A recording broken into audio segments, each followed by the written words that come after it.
Okay, good guys, no, mayroon tayo ditong gagawin na Panasonic, no. So mayroon itong error guys. So andito tayo ngayon sa Santo Tomas, Batangas, no. So ang error nito guys ay mayroon siyang flasher na lumalabas dito sa display.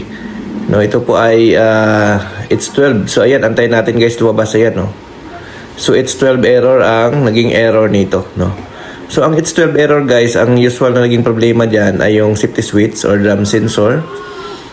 Sira na, or minsan naman yung socket ng safety switch sira na, no.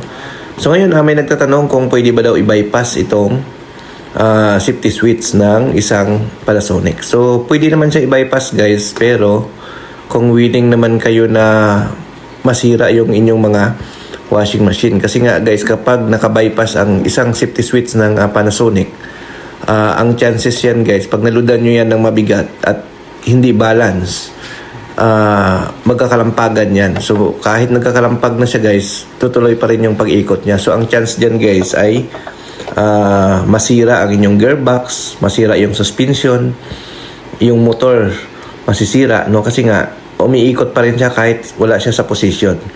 So dapat talaga papalitan niyo siya guys, no, kasi nga kapag binaypass niyo siya guys, parang pinabilis niyo yung pagkasira ng inyong washing machine, no.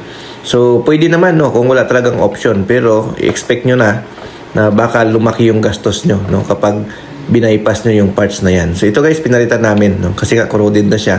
Ayan, no. Yan. So, ang iba dyan, nililinis nila, pero bumabalik din. Pag once kasi na pinasok na ng corrosion yan, guys, nawawala na yung contacts nyan.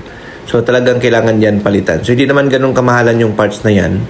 So, available din sa amin yan kung kailangan nyo, no. So tips ko lang, no, hanggang maaari wag niyong i-bypass yan, kasi malaki ang chance na masira ang inyong gearbox, suspension or yung motor kapag naka-bypass yan. Kasi kahit makalampag, kahit unbalance, tuloy-tuloy siya sa pag-spin. Minsan baka matumba yung washing nyo or malaglag kasi nga hindi siya mag-e-error, wala siyang protection. So sa Panasonic kasi guys, masilan, no, kailangan nyo siya talaga ibalik lahat sa standard or nakakabit lahat yung mga parts ng Panasonic. So hindi pwedeng iba-bypass mo, no, kasi nga masilan si Panasonic guys, at medyo mahal yung mga parts ni Panasonic. So maaari talaga na ibalik nyo lahat yung parts at dapat standard talaga nakakabit siya, no. So yan, no. So ito nga guys, no, titesting na natin, okay na siya. Safety switch ang problema, pinalitan natin.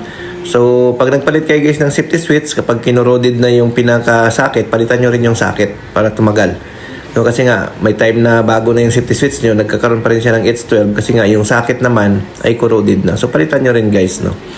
So yan, so working na yan guys, no. Okay, thank you, bye bye.